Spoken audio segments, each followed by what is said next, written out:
Hello, everybody. Welcome to tonight's episode. Tonight's episode is actually being recorded in a car, and the reason is that I would give these on the porch, but there were too many bugs.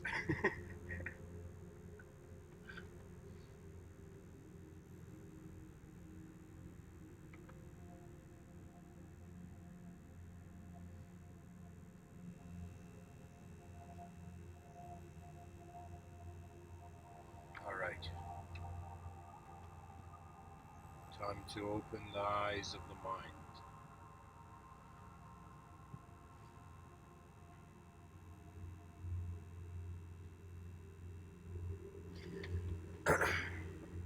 The title of today's episode is Explorations into the depths of existence, and it's a very interesting idea.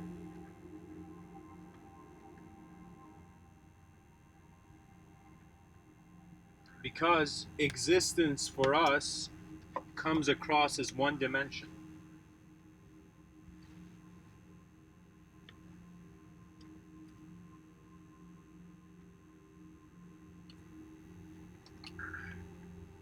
The title of today's episode, oh my god, is Explorations. Hold on, guys, hold on. Um,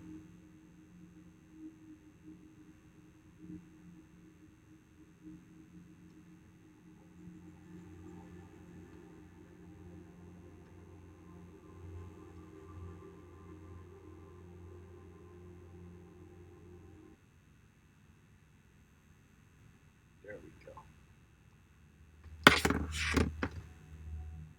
Okay, so I'm going to get into this. The title is Explorations into the Depths of Existence, and I'm going to be speaking about natural change.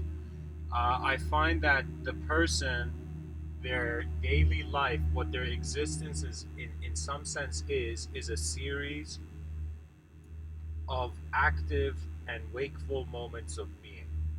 So, in some sense, we can see it all as one phenomena, as one moment with various compartments, or we can see it as if you're journeying from various moments.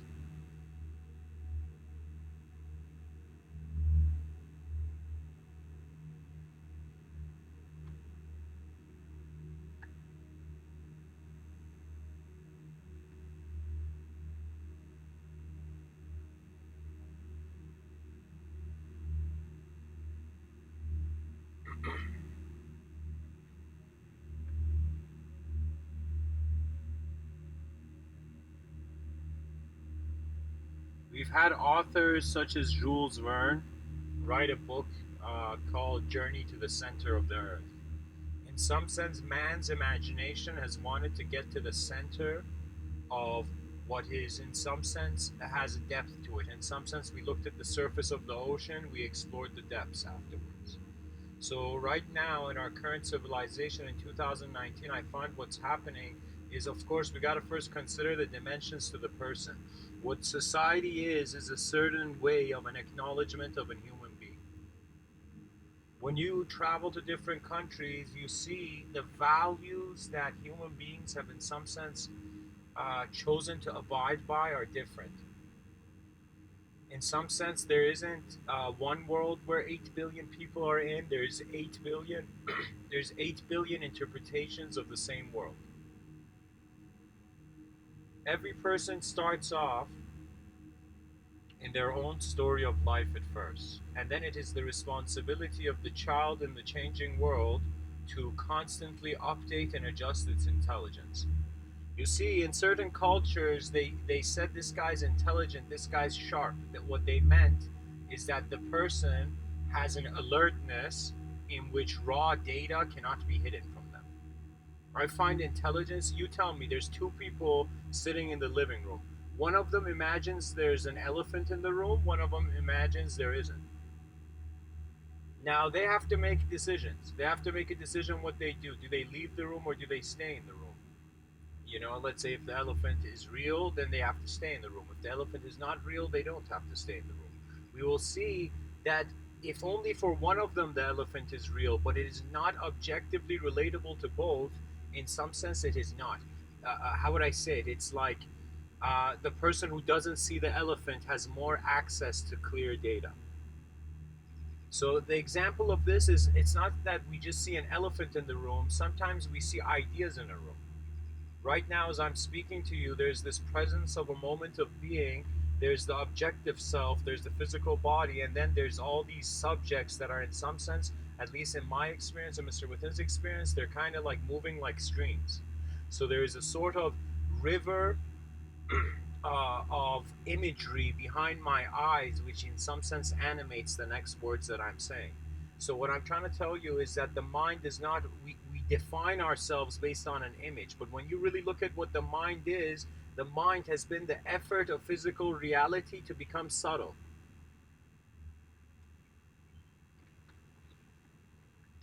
It's like whether the caterpillar liked it or not,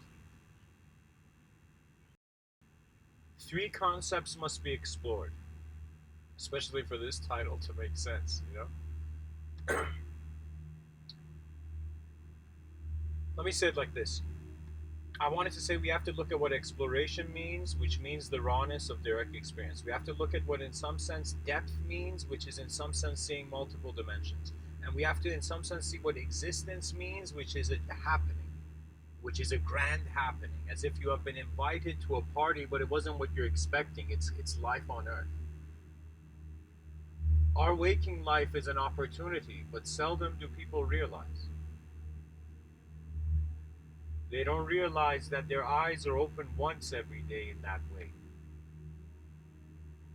Do you know, it's as if, like, after running 27 laps around the sun, I've come to understand that in a changing world, all the beliefs that I held when I was younger are, in some sense, have become a bit meaningless. As if the person was studying horse riding by reading a Wikipedia, like reading Wikipedia, suddenly the person begins to realize, oh my God, this life is not something that you prepare for. It is a dynamic engagement, and it requires a dynamic engagement. You have to step out of your safe zone, out of your comfort zone, in order for the dimensions of your mind to expand. You see, it's much easier to cower away in beliefs that are ambiguous. It's very easy. This is why it's always easier to doubt something than to prove it. Doubt has always been there. Anything any person has done in this world, some person's come and seen and been like, why is this here? And doubt has arisen.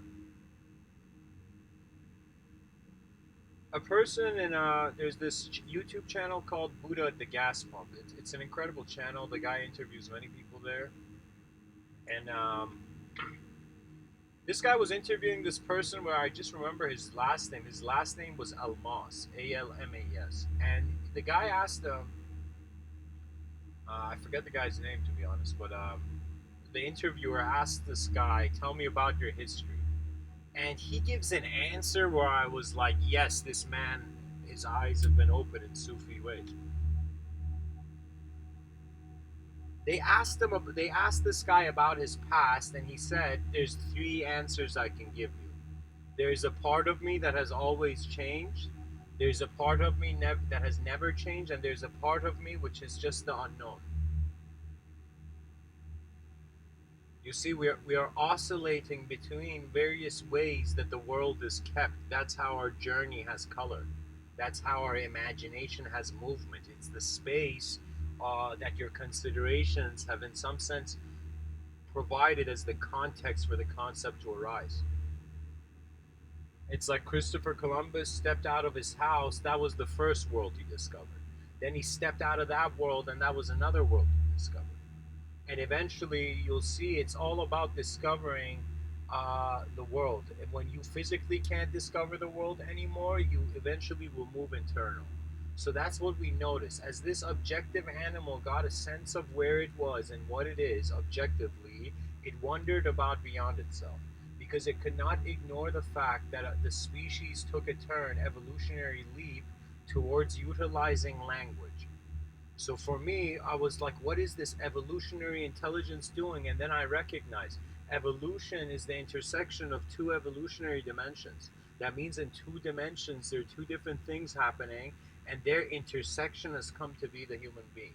Our eyes are open in more than just the physical room. What does that mean? That means consciousness is its effect is known, its cause is unknown. Whenever you find a situation where the source of the attention keeping the moment is unknown, you will reach a point where you will wonder why you're carrying your knowledge. This happened to me. This happened to me. I wondered why my eyes were the way they were. And when I wondered, that wonder came to have an unknown value that surpassed any belief. I am a person telling you, Mr. Within is in some sense roaring to the civilization that we are not thoughts, we use them. As if you enter your car and you're driving, when you're on the highway driving, and somebody asks you, imagine you thought the car was your body. You know what I'm saying? It's one of those situations where the person enters the car but thinks he's the car. And then suddenly wonders, why is there a naturalness to my being? Why is there an unnaturalness? It has to do with how the mind has extended itself as a result of attention's conclusions. You don't understand. We are sold on an idea of the human being without actually experiencing our true humanity. Our true humanity is, in some sense, stolen from us. And I'm not saying it in a way where people are like, I remember talking to this guy at this party. Of course, people were in various altered states of consciousness, but like, I remember talking to this guy, and he was telling me how his whole notion of spirituality was he woke up to how the world had lied to him. But instead of him finding a contentment with that, with how the life had happened, he in some sense had found an enemy. I'm telling you, it is only bored people who have enemies. You'll see somebody who is bored will not mind if chaos dances in front of them. You know? It's just that when that chaos begins biting at you, that's when reality changes.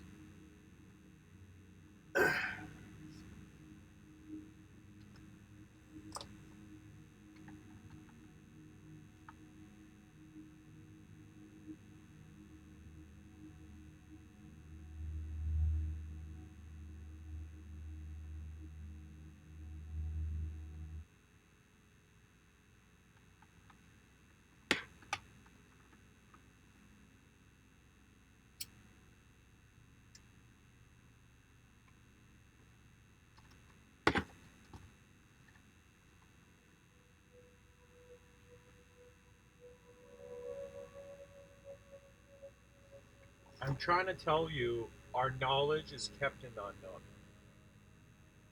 I'm trying to tell you, we are on a rock in the middle of nowhere. And in a book that I'm writing, I call it godlike spheres. Strangely, circles and spheres seems to be present in macrocosmic universal design. So what that means is I consider there's a microcosmic level of acknowledgement of design and there's a macrocosmic way. The macrocosmic way, in some sense, for now, unless you actually see imagery or you're an astronaut, you're going to see the macrocosm will be left to your imagination. That means so many people right now, medically and scientifically, know that they have brain. They have a brain, okay, but they cannot see their brain. They see the effects of it. So life on Earth is designed in a way where the source is unknown. There is an intelligent phenomena happening, and as the intelligent phenomena is happening, as the candle, as the light of the candle has not ended yet, the person will find the meaning of life to be the moment. You see, you're searching for, so many people are wondering, what's my purpose in this life? What do I do? What kind of self help do I find?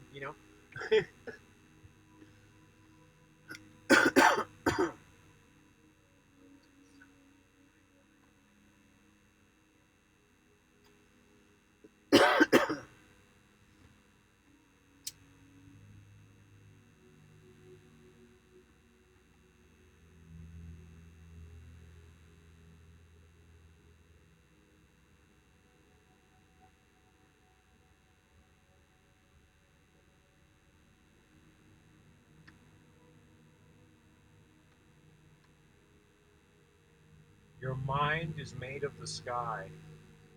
Your body is made of earth. The mind of this evolutionary creature, for some reason, had an eternal effort towards continuing. Survival is evolution, is the eternal effort of life in a temporary landscape. Okay? And I find the intelligence of the planet will evolve, will advance the moment we actually see the planet. And what I'm trying to tell you is that meditation and mysticism and spirituality and all this stuff has a value, but it only has a value when there is sincerity involved. When you're actually wondering about how your intelligence is being your sight, how sight is being your intelligence, the different dimensions to the individual. Is it enough to just say, I'm a self, or do we have to study this self? And what shall we find when we study the self? We see that neurology persons why the thoughts arise. It's as if free will is very hard to explain because free will is always beginning from a zero value. Okay? I'm telling you, it's many philosophers on this planet, when they have wondered who they are, their mind has been able to entertain the unknown, and by doing so, they have been able to truly discover the concept of emptiness. Okay, so emptiness is not just an opportunity cost of the activity. Emptiness is also, in some sense, in how full your life is. I don't know how to explain it. It's as if some of the most enlightening moments of my life were kind of, they followed the most chaotic storms in my mind. That means trust me. You brainstorm too much, your brain goes into a storm because you begin wondering about the true value of phenomena. Then you realize this kind of, I call it the enlightenment itch. I probably shouldn't call it that, but I'm telling you, it's one of those things where the person becomes. Right now, if I asked you, tomorrow you're gonna wake up, what are you gonna do? You're going to see your activities are based on known scheduled things. If you're a common person like functioning in today's society, trust me, the more you are disciplined like a machine, the more you fit in a mechanical society.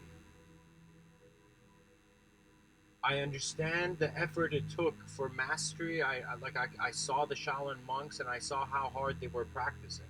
But I think it is in the mind. It is in the not like every fighter knows this, that what you do in training is just an intensity alignment.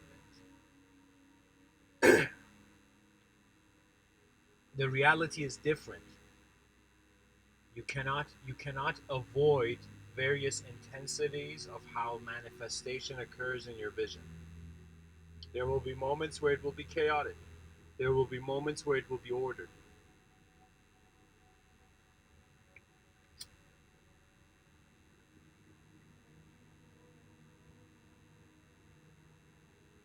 Some findings I can share about my personal explorations into the depth of existence is kind of, I reached the station that the French, the, what is it, like late 1800s kind of French philosophers held in their mind, a vision they held. Sorry, late 1900s. And the notion was this sort of atheistic existentialism. You see, when Friedrich Nietzsche, this German philosopher, when he said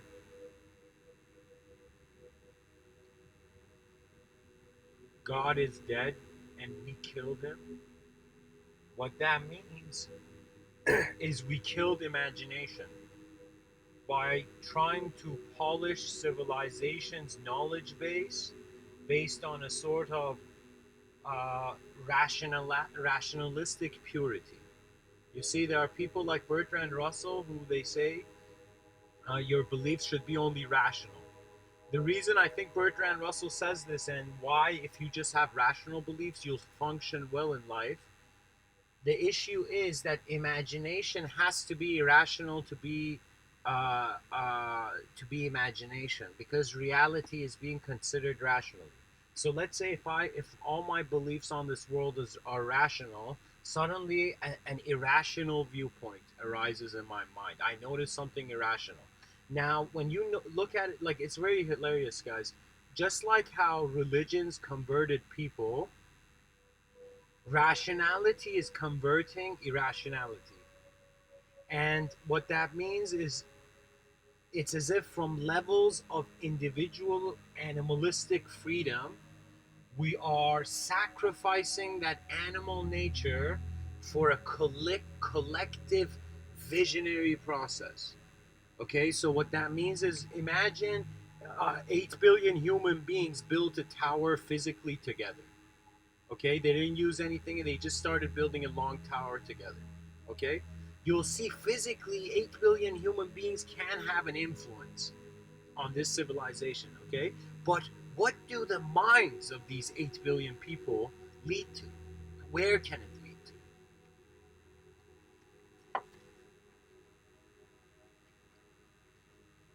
How enlightened can the enlightened be in a burning world? You see, Buddha, the Lotus Sutra primarily follows this. They think Buddha, at the end of his life, he suddenly looked at his closest disciples and he was in a frenzy. He was in a shock, as if he had realized something he hadn't realized all along. This awakened Blessed One by the name of Buddha, who had enlightened many people, he realized something at the end. He realized everybody was enlightened already. Because the world was, because the mind is being the moment is being the vision. That means ask yourself where, what are, how are your senses of the data you receive from your sensory perception useful? It is useful to a character in a story that doesn't tangibly exist. In my mind, I'm imagining like me sitting on a cloud. Okay, I'm not right now. I'm sitting in a car, but imagine if I was imagining, like, my mind can imagine me sitting on a cloud. I could imagine this whole car suddenly being a cloud on it. Okay, my mind can imagine that, yet the reality doesn't change. So the first impression man got of his mind and the story of his world, that it's his personal creation. You see, the moment the idea of a person was evolutionary possible on the surface of this planet, this person began personalizing everything. We personalized the unknown, and that became God. Okay? Now the secular society is trying to depersonalize the unknown. They're trying to depersonalize it, but eventually people will see they're on a rock in the middle of nowhere. It's not about per se the most rational belief. It's as if like the castaway guy in the movie Castaway, like, he broke, he did some things to survive that may have seemed irrational. He made the volleyball into a face and talked to it. The dude in Castaway talked to a volleyball. Okay? Now, somebody can say, okay, that's irrational. You should have only rational beliefs, Castaway dude. But this guy is going to say, it's not about the rational or irrational. It's not about the precision of accuracy to a physical reference point. It's about what is useful, what is required. This was the difference between the street smart wit that you find in the bazaars of third world countries and the street markets of third world countries. It's an alertness of not just what's going on in the market, but the nature of people. You see, believe it or not, this is going to sound hilarious, but some of the most people who are involved in business, some of the most busiest merchants on this planet, business people on this planet,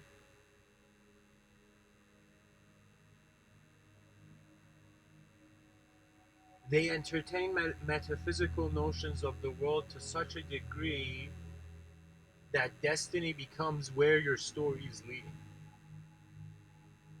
Somebody with $1 million, after earning that money, will feel as if he was destined to be a millionaire.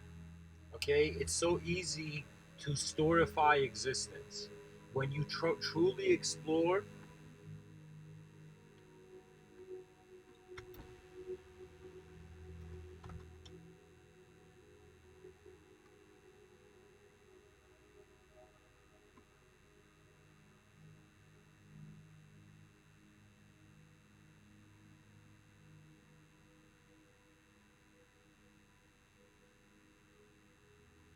When you truly explore the depths of existence, you are left with the experience of being here. How would I say it, guys? It's like I'm trying to think. I'm wondering why consciousness is in a certain design. And I try to rationally put the puzzle pieces together, and I realize it will become irrational. That means there's some things that we will never know because we can never go back that much in time, or we can never go that much into the future. So, in some sense, we are left with how far we can see through ideas.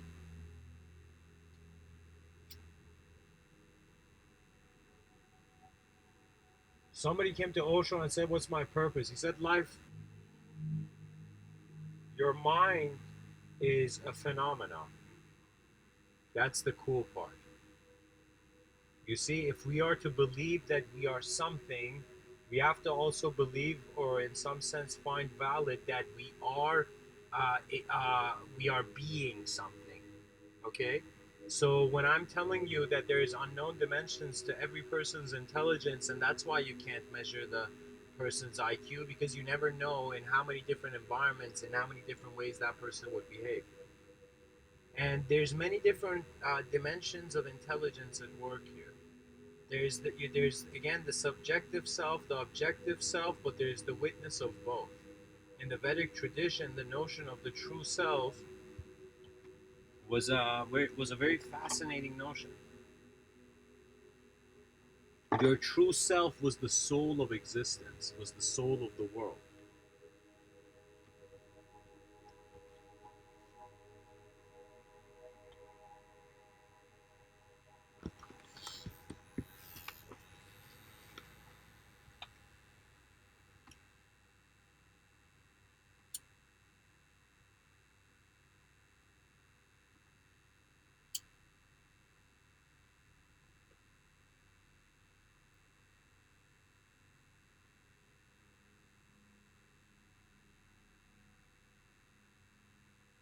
If we were to truly, I don't know how many people have seen the TV show Love, Death, and Robots.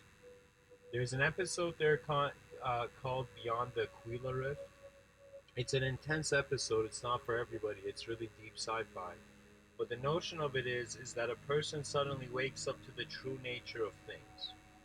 And this means that when we have so many people trying to get to heaven, so many people trying to escape suffering, we find a problem because people don't look at their suffering, they don't look at their problems, they're just trying to get away from them. And they think less responsibility is the way. This is why it's kind of like the same mentality. If you don't water a plant, it dies. So people try not to water their problems. So, in some sense, the problem goes away. You ignore what is coming at you, charging at you, and think it's like the ostrich putting its head in the dirt and in that pitch blackness, thinking it's safe. There is a there is a responsive level of responsibility, authentic responsibility and care required for greater dimensions of your intelligence to arise. Because you're going to see, imagine right now as an individual person in every category and classification of a superpower.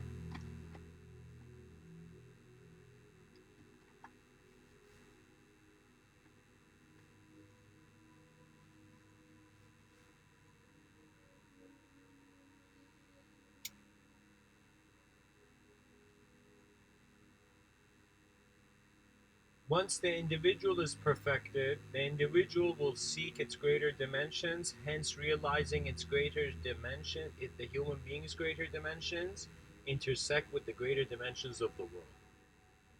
I'm telling you, live as your whole moment of being. Okay, don't live as just a thought. Thoughts can be manipulated. They can be manipulated in a way where if you think you're a thought, somebody has to just say the opposite of your thought, of the way you're choosing to see the world, and then you'll get disrupted. You'll erupt. This is the whole thing we find with political correctness. It is people who have not studied the world feeling they have to fight for it. It's like in any sport, you gotta first look at the rules. You gotta look at the field. You gotta look at the chessboard. You gotta wonder where the values are and what game society is playing with itself. In every generation of our history, societies have been playing different games.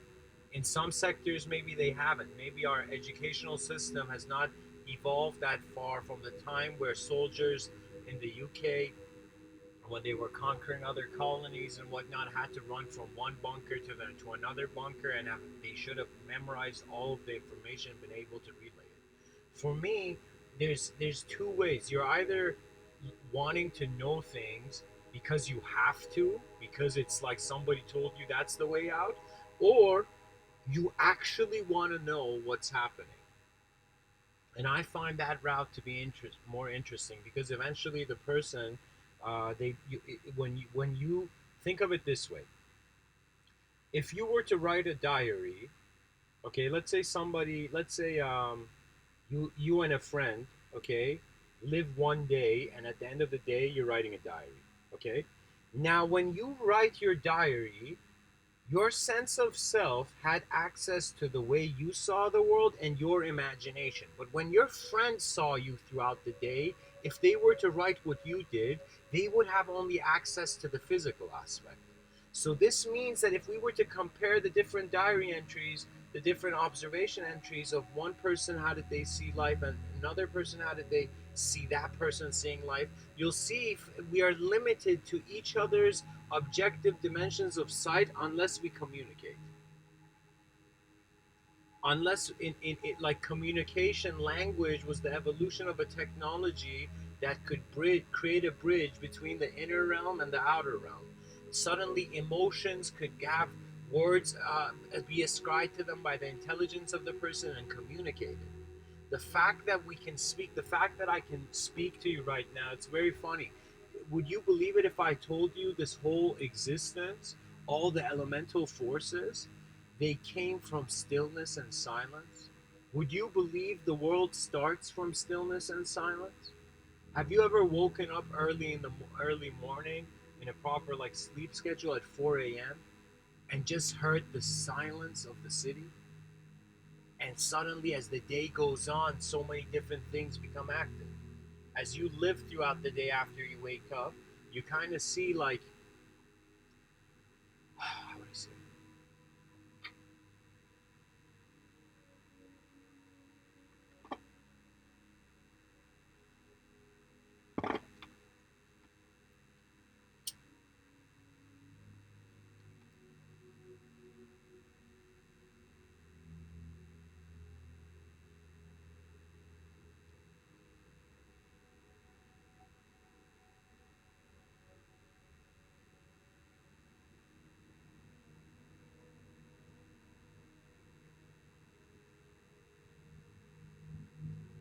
Jonathan Swift has this quote where he says,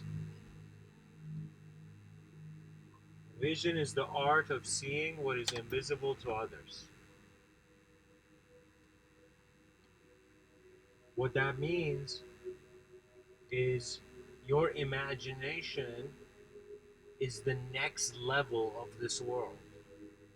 That means in video games, we see the video game character unlock levels. I find the next levels that are unlocked evolutionary wise are has to do with how the person is choosing to see the design of their self. The design of yourself suggests the design of your world, because ask yourself, where does your self come from? The whole notion of our individuality comes from the extension of the earth. Dirt stood up on its feet and became an animal. Okay? Bacteria grew legs. That's evolution for you. Maybe that's too simplified. After billions of years, bacteria grew legs, guys. You know, we feel like we have, bacteria has survived an extinction. That means consciousness, microcosmically, has continued in design. Uh, Anyways, that's a different talk, though. Extinction is another idea, which has to do with how reality stops. I find this is the secret of mysticism. And the reason I'm saying it, because I feel it's not a secret, it's an observation of nature. You see, if we begin, if the theist and atheistic mind, I see so many debates of them on YouTube, if they started from a platform where they were like, okay, let's all start from a neutral view, we don't believe in anything, we have no opinion, and now let's observe nature and see how it is real. You see, for me, if you notice, let me tell you, the way our educational system is designed is students sit in the class, some person comes and talks in front of them, and if the students are lucky, the person who's talking to them can really open their minds. If the students aren't lucky, the person is going to be like a fucking robot. You see, if the educational system was designed to evoke a sort of behavior of wonder for exploration in children, then that's when the educational system begins. What we have currently, this is not an educational system. This is a technique teaching institution. I'm telling you, knowledge has to do with an honor for the unknown, which means humility. If you go ask a religious man what is wisdom, you know what they will say? And you know what they say is strangely it works in nature. They say wisdom begins from fear of God. So many people in the secular societies might not know this, but wisdom begins when you're afraid of God. What does that mean? That means you're conscious of consequence. When you're not conscious of consequence, you don't care, which means it's equal to being blind. That means so many people have biological eyes, but the eyes of their mind never opens because they never ask. Because life has given them a game that they feel they have to play. It's not that the person should quit his job and go to like India or Nepal and meditate in a cave. Like that is not the solution either. How that ever was a solution, I don't know. But for me, sometimes you don't have to transform your physical life. Physically, you could be stuck in a certain pattern of behavior that you're just stuck in. But the first thing is you got to see if you can change your mind. This is what I would say to any addictive kind of any society, any members of society who are struggling with any sort of addiction. Okay, addiction is a repeat. If you notice, it's a repetition. It's as if like out of all the decisions you can make throughout the day, you're choosing that decision. Okay, I find the way one transcends that viewpoint being very similar to just the realization one gets of their nature. Okay, that you begin to realize that the past doesn't have to limit the future, but the past is there to give you potentials of the future. Think of it as if like Tony Stark in the Iron Man movie, you have an assistant named Jarvis before like the assistant becomes a person, but like but imagine you have like this computer assistant, this super intelligent computer assistant that is AI or something. Now imagine this computer AI.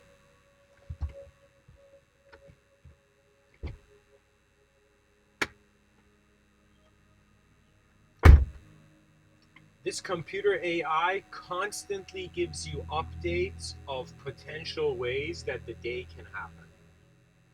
Okay, you'll see at most what it is and it's like what that's a metaphor for is the intelligence of the mind to constantly generate potentials. These potentials, the more they're real, the more the person will have hope, the more you will have inspiration. You see, you got to ask yourself what what is the most efficient vision that I can decide my life through. I find that to be the important question. That's when the depth of existence has already been explored because the person is reverting back to a state prior to them, in some sense, establishing resistance with the world. I'm telling you, everybody who is greedy, okay, any person who's greedy, like every person knows if they're greedy or not. Okay, if you care more about yourself than other people, that's pretty much like you're walking in the forest of greed. What can I say? You know.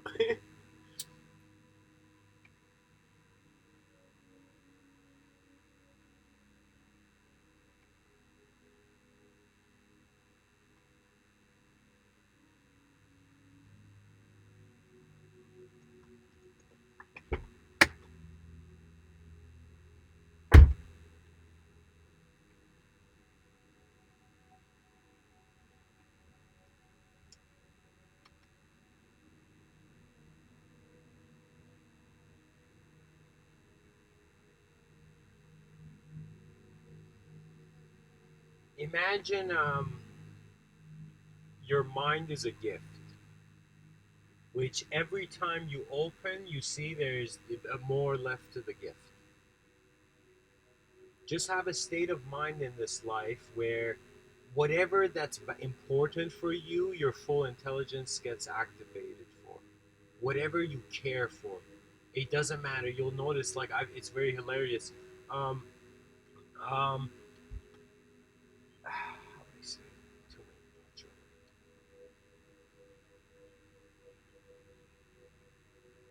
right now. Objective evolution has now fixated itself in a sort of subjective position. Okay, this subjective position, where can it go? It has to go to an integration process where all its attributes become colors of the world, where you suddenly see all your microcosmic behaviors that encapsulated your personality are macrocosmic events. You'll kind of see the cosmos within yourself because you see you are within the cosmos. You are the eyes of the universe before you were named, you know?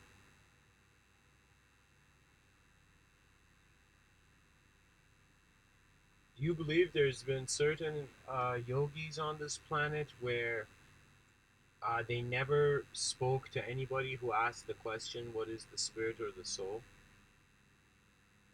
You know why these enlightened people, when asked what is truth, they stayed silent? Because they acknowledge such a macrocosmic level of activity, being the present moment, that the microcosmic activity would eventually learn. That's the ultimate contentment, where you see you are a force of elemental uniqueness. That means before you can, in some sense, let's say before you become an airbender, let's say you move the forces of this world, you know, because back in the day in ancient times they didn't have a periodic table, so they saw things in four dynamics, not in four ways, like four elements: earth, air, fire, wind. And some cultures acknowledge the fifth element, which was ether. They saw space as an element too. We don't see space as an element, we see space as something that's holding the element. Okay? So scientists are saying 99.9% of the atom is empty. But I feel emptiness, what we are saying is the 99.9% of the atom is empty. That's empty because we don't know how to acknowledge that 99%. That means trust me, there is, like, if you just had a glimpse of 10,000 years from now, we would be the foolish pioneers who had no idea where we were living in. That's what we would be. I cannot, you see, we are the main audience of every creative expression is time. Time is the final audience member. And as time moves on, you kind of see the world happen. I've noticed that modern spirituality has come to the conclusion that this world is a school. Okay, that means a way people have found a way to be compassionate, nice, and loving to one another. Our civility is based on learning. Okay, so you can say your physical body grows, your mind learns, your mind or reshapes. I'll tell you this: just look at this life and tell me how fascinating it is. That in some sense, when I look at myself right now, who I'm considering to be in this moment cannot be a thought and cannot be this current idea I'm having, because I have had a wakeful memory of being in this body and having various worldviews. Literally, every birthday I've blown my candle, my waking state has been still considered me. There is an inner me. Okay, there's an inner self to every being. That inner self is the attributeless witness. It cannot be attributed because the attributes are hovering in its attention. Okay, so right now, if you were to look at an object on the table, because you're seeing that object from outside that object, you can observe the object. But if you were inside that object, there would be no outside. Do you understand? Um, This is not to make us feel as if it's less.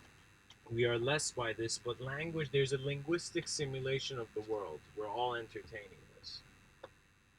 Some people have um, thought that it was not important. Let the illusion continue. Ignorance is bliss. Let these temporary creatures be blissful. Let them not be responsible for the deeper dimensions of existence that are present currently and are unexplored. And so that mentality, it's not that I'm against. I just have this kind of attitude where anything I was told, any data that came my way, eventually I learned to see the opposite. That means, imagine you're talking to a friend, okay? And this friend is so nice and is speaking so peacefully and mindfully and wise, but you suddenly see the intensity. The intensity of their ordered expression is a suggestion of how chaotic their expression can be. Trust me, some of the nicest people you will meet, when they get angry, they will be the rudest. Because your reference of judgment of them is a larger scale. What I'm trying to say is that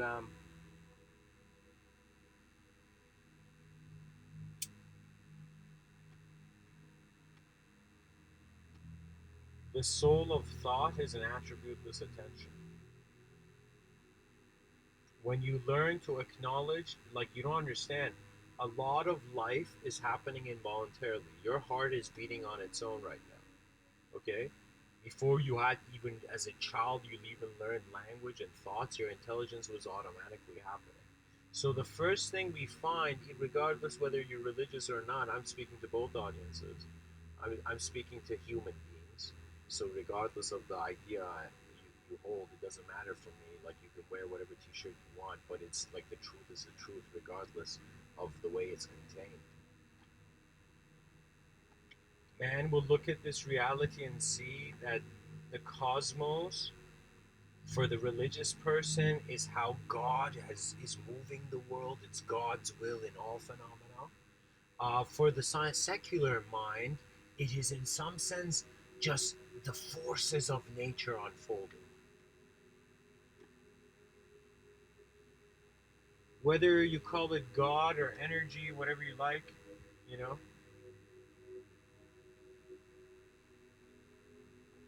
whether you call the soul conscious energy or not, like, whatever you like, whatever manner you like to acknowledge it, I'm just trying to tell you, Meister Eckhart, 1,000 years ago, this Christian mystic, he said, he was a Gnostic, I believe, he said,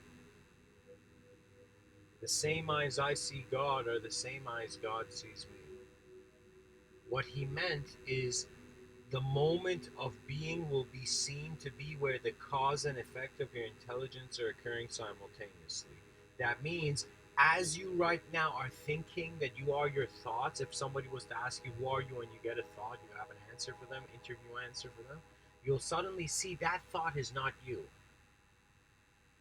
Okay, that thought is not you, but it is your expression. So it's like, sometimes when we speak, it's the effect of our intelligence that we must be responsible for. Anyways, just like the center of the world, or the center of the ego,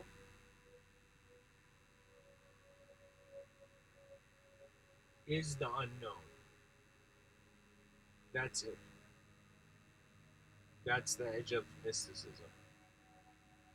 You return to the unknown, and regardless whether you want to be a person or not, whether you want to be a shape or not, whether you remember nature. This is, the yogis called this the divine remembrance. It was something very unique in Vedic culture, where, as if the child, after its education, after him exploring society and contributing to civilization, eventually had to contribute himself. Had to contribute to himself. He had to open his eyes before the world closed them. Okay? And that's the kind of purpose of evolution, by the way. That means whether you have a purpose or not, whether you want to see yourself as a character in a narrative of the world, in a story of the world, you don't have to get rid of this narrative. I'm not one of those people telling you you gotta kill the ego, get rid of the ego. You know, in Zen Buddhism, they have a saying where they say, "Kill the Buddha." And that's a very hectic statement. Well, what do they mean by that? That means like the Zen master was like, he gave discourses and like his students meditated, and suddenly one of his students came to him and says, "Master, I was Buddha in a past life." And so the Zen master saw this kid is like still doesn't understand. There's no being a Buddha. It's not. It's that you cannot be a thought. You can only be observant. Okay. So the Zen master's like, it's like, it's like, listen, buddy, you gotta kill the Buddha. What he meant is you gotta acknowledge how change is the true nature of reality before some changeless fixed belief. Okay, it's like, trust me, there is people think the world is only physical. That's something to laugh at. Because when you walk on the street and you see things, you see signs of stores, the ideas, the words, how they animate value and meaning and understanding in your intelligence. That is something where don't tell me there's no, like, where does imagination live? Okay, that is the question that neurology has to instantly answer, because if it can't answer, it means the language has to evolve. So think of it this way. Think of it, our suddenly this notion vitiates our academic departments, uh, and globally the world suddenly wonders, okay, let's figure out what consciousness is. So all the institutions around the world merge to somehow figure out what consciousness is. They will see eventually, if they cannot figure it out, it's because the way they're approaching it does not reveal the full picture. It's as if, like, what I'm trying to tell you is that the edge of knowledge is the birth of a new dimension. Okay, we have in a triangular way divided our experience of the moment. We say we have memories, which relates to the notion of a past. We say we have an imagination that can visualize the future, which relates to again to the notion of the future. So we see, where is the past and the future occurring, where are these projections present, and we see they're only present in the present.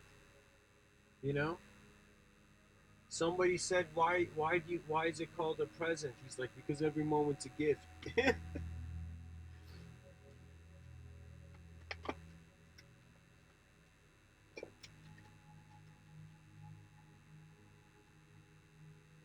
The problem with evil is not its ignorant blindness and savageness.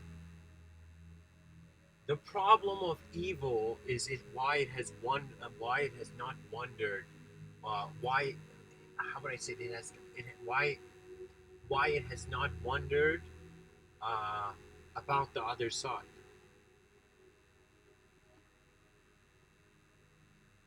I believe we are creatures of attention before we are creatures of thought. When a person can control their attention, they'll laugh because they'll see this sort of updating of your intelligence doesn't have to do with not something you got to read, something you got to find externally. It has to do with an internal appreciation of your own design as an existential phenomenon. We cannot judge life. There's so many different things on this planet that I'm like, we can make infinite comparison scales. We can make infinite hierarchies and different. Like, think of it this way: when the light beam was divided into a spectrum of color, many different colors could merge with one another to be the light beam. In a multidimensional civilization, every person is trying to find truth in a singular dimension. The only singular dimension is that we realize objectively what we have. The common denominator of the species is that, objectively we are biological creatures. You know, we gotta honor this. We gotta create huge statues of human beings around the world. You know, ancestors. You see what that means is you're honoring, uh, your ancestors before they were even your ancestors. You're honoring a process of nature. This is why in Native American culture and in a certain Cherokee cultures, I believe, uh, there's this notion, just pretty much in the Native American view, the notion of the spirit of nature and how the spirit of nature moves. And the spirit of nature is very similar to, believe it or not, Star Wars, how the Force decides. Like when I don't know how many people got this watching Star Wars, but um, this is something good Mr. Within is going to share with Star Wars fans. But but Yoda, okay, he's kind of based on Lao Tzu, the Chinese philosopher, I think. Okay, and this notion of the Tao is kind of how destiny, the force of destiny, wins everything. When suddenly, like, let's say a Jedi killed like 12 people, 12 bad guys, suddenly, the Sith Lords or whatever were like, holy shit, the force is strong. Like, destiny is allowing him to continue further. It's very fascinating. It's very fascinating. We as human beings have to imagine reality moving before it moves to move. We have to, it's like before you step out the door, your mind has already thought about how you're going to sit on the car's chair, you know? So it's one of those things where the mind, due to the imaginative potential and the accumulation of memory, it has in some sense created itself as this spear throwing thing. When I say it's as if like there's this notion and knowledge where the guy threw a known spear in an unknown sky. That means the evolution of knowledge, the evolution of awareness of how the knower is being the moment. Because how the knower is being the moment is that the knower is the observer. It is your presence prior to thought and prior to language, prior to you being a story. It's how nature is nature. I know it sounds very intense, but we are that. We are nature. We are an attributeless natural process. But some part of this natural process has chosen to separate itself. We see when we function with the ego, it's like using a technology. The skin of language is the skin of the ego, and language is a technology, Mr. Within considers. So, anyways, guys, thanks for tuning in. I feel I could have talked more, but it's kind of one of those talks where the more I talk about it, the bigger the landscape becomes. So it becomes kind of impossible to end a talk about the explorations of existence. Explorations into the depths of existence. Like eventually you'll see like if you think you're an individual, temporary, conscious, objective being, you have nowhere else to go. You will get so bored that you will wonder about the other side. Because the more complexity is thrown at your mind, the more complex you think you have to be. And that's the fallacy. That's a childlike mentality. The child is copy pasting behaviors. This is how you can tell in society. You walk and talk to people. This is how you can tell they're kids. It could be a grown person, but this is how you can tell they're kids, because they don't see more than their world. That's why they're only trying to copy paste. That's why many kids in schools never apply their intelligence, because they don't care about being there. And what a shame.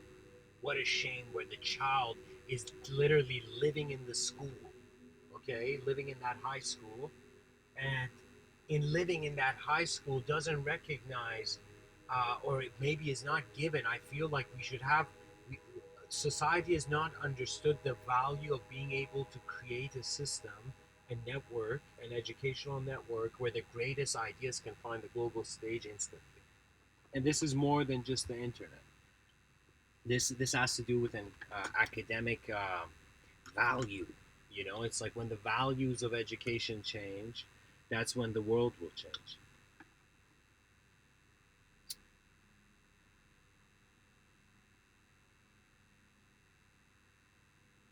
I'm going to share with you another finding that I have had about the intensity of reality, and I believe that there's a moment that will come, and this is the moment where time suddenly disappears.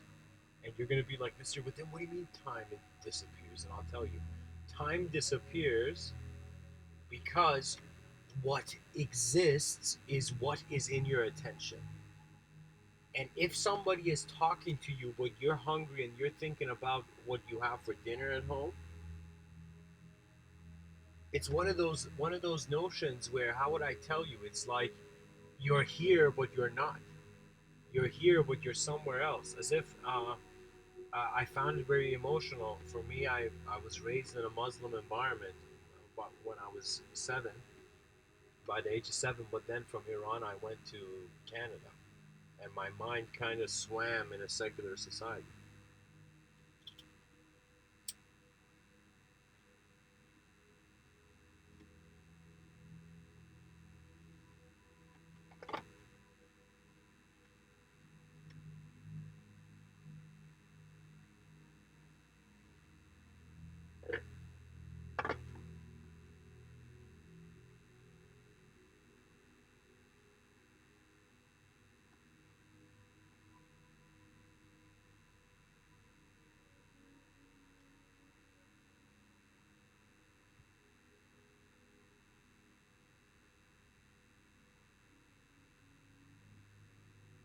There's a way where, in deep sleep, you tell me what time is it. When you're in deep sleep, tell me what is the time. Tell me, is there an ego in deep sleep? Is there a sense of self in deep sleep? Is there a sense of paradise, heaven, hell, or anything in deep sleep? No, it's a blank. Okay, when we sleep, it's like life is a blank, or we enter a dream state. When we enter a dream state, that's when the mind has woken up. The mind has chosen to strangely be active when you're asleep. For me, when you really care about your intelligence, you start studying it. When you start studying it, you will the first wave of data that will hit you is patterns. So suddenly, before the person becomes enlightened, they will become conscious of memory. When they become conscious of memory, they will see synchronicities. When in the New Age community, all those people are like, "Oh my God, I turned on my phone and it was 11:11. The universe is calling me."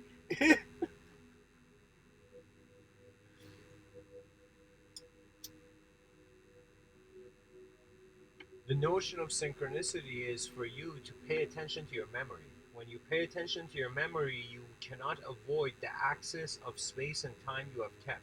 You see, a part of how what the world means is kept by you and projected by you. A part of what the world means is actual things you have gotten data from. There's some things you know right now, and there's some things you don't. It's very hard to say nobody knows anything because the mind, just its nature is to record data. Okay? This mind, this brain is so profound that, oh my God, it's like a phone that's always on. It's like a camera phone that's always on, and this camera phone can even contemplate. Imagine the day where the cell phone in your hand, suddenly a voice came from the cell phone. It's like, sir, stop holding me that way. Our cell phones began talking back to us and would be like, hey man, I just want to make a phone call. The world can instantly change. We find that in the linguistic realm. We find that in our experience of language. You have found that literally in listening to this talk. What is language? It is sequencing of concepts. Okay? And you got to study and see the raw data and then sequence the concepts in accordance to your clearest vision. Your clearest vision for the sake of civilization. As if, let's say, nobody can tell you anything in this world, you're you, but Mr. Within is kind of me, and it's not just me. This was alive in the eyes of many of our ancestors, but it was like, I'm telling you, you don't have to do anything for the world, but if you for it. Whatever you care for, you live for. Whatever you don't care for, you're like, I don't have time for it. This is why some people said love is blind. because it takes the attention of the being out of an external responsibility towards an internal responsibility. The person is living in their mind more than they're living outside. And here's the unique thing: the more you study, the more reality becomes subject oriented. The more neutral the values of the world become. That means there's a way of looking at the yin yang symbol where you see the chaos and the order, the yin and the yang, and how a bit of the yin is in the yang and the bit of the yang is in the yang is in the yin. And so you see all of the yin yang symbol, also it can be seen as just what's inside one circle. So that's the supreme revelation. That is the ultimate enlightenment. You're a moment of being. Ta-da. Tell me, what enlightenment can there be? What kind of enlightenment can there be if the world is your mind? You have to care for something that is beyond you, so you go beyond your limits. Now, if you live in a secular society, this has to come through wanting to see the most efficient way technology can lead the world.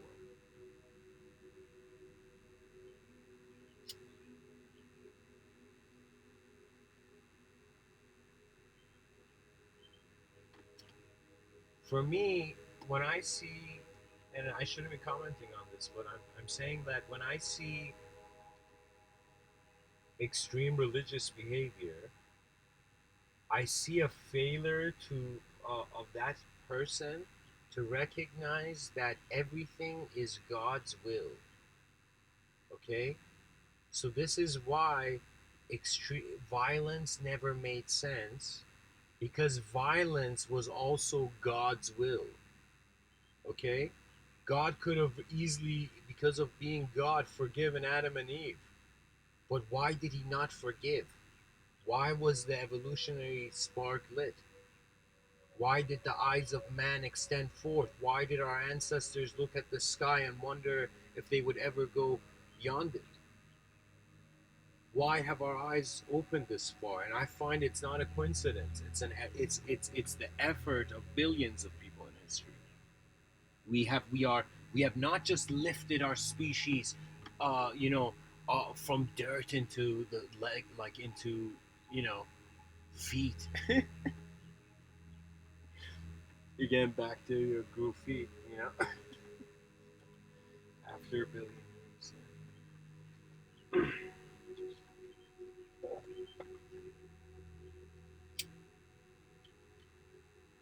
What I'm trying to say is, eventually, when it comes to the mind, it comes with the unknown. It comes to the imagination. It comes to the unknown. So when you study your imagination, you see it has to do with your involvement in a space. So just like how, let's say I'm in a car right now, and physically in this car right now, I can touch the wheel of the car right now. I'm touching the wheel of the car, but my ideas of what's in the engine of the car are not just like, they are not as evident as me touching it. It's different from there's different levels of, there's different ways data is being received by your intelligence, so there's different views and dimensions that the world can exist in. Eventually we'll see all dimensions are like these endless lines intersecting one point. You're going to realize the profoundness of your moment. I call this when the person wakes up to the eyes of the universe. The person suddenly goes reverse engineers back into their memory fearlessly, into a state where they're actually, how can I tell you, it's like you become incredibly able with language when you actually recognize what the mind is doing. And what the mind is doing is that there's this sort of witnessing free will in this body, or as this body. And in some sense, this mind that is projecting a physical body is also projecting the values in the body. Let me tell you how unique it is. I got this clue again from a dream state. I remember I had a dream where in the dream I could move. I could consciously move. I woke up in a shock. I had never, like, there's been many dreams I've had where it's like I've never, like, I've woken up in a shock. I've just been shocked. There's been very few dreams where I've woken up and I was already crying in the dream. That means it was like there was a dream I had which was um, so so chaotic that when I opened my eyes, as if my eyes had been crying in the dream for a couple minutes, you know. Anyways, in the dream that I could move consciously, and I woke up and I realized, oh my God, when I'm asleep, the mind still can simulate a body in a world where I can move in that body. So when we are awake throughout the day, is the mind also simulating a world? And what is the relationship of the objective dimension with the subjective dimension? Because the subjective dimension continues in the inactivity of the physical biological body. But you are sleeping, but in your dreams, you're flying over clouds. What's up with that? You know. So when we recognize this, so this is how Mr. Within is kind of saying it. Um, your mind is containing you, and your mind. We can say, let's say for now, let's because I want the secular society to wonder about this. This brain, this majestic brain that we have, okay, what is it doing? What is the brain doing? And I think the best answer that we will find is that it's processing data. Okay? When we say processing data, we then ask why is it processing data? And eventually we will come to this, how can I tell you? You transcend the language threshold. You relax. You become the silence and stillness for the first time in this materialistic world. You become the space that matters in. You become the mind of the moment. So for me, here's the unique thing. Deep sleep, first of all, is the only kind of sleep. Because in dream state, your body is asleep, but your mind is not. And the mind, so I wish I could draw this on a board and you could see it, but it would be like, it would be this circle, and a line from the center of that circle is extending out. And then there would be another circle, okay? And in some sense, the first circle is like the waking awareness. The second circle is the notion of an active mind. And the third circle is the notion of an inactive body. And the fourth circle is the notion of an active body. And that line is the arrow of experience extending externally or internally. As we go internal, you slowly stop needing words for the world. The world is the world. The experience is what is left. That's Mahasamadhi, by the way, at its purest form, where the person no longer needs to be a physical entity, but no longer needs to be a conceptual entity. So the whole search for enlightenment brings you back round circle, and you see it was never about anything. It was just the moment.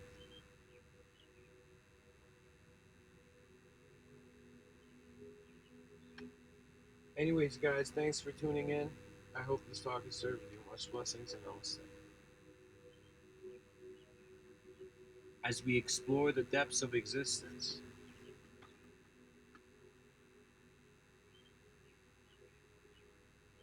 how nature changes is how our eyes open.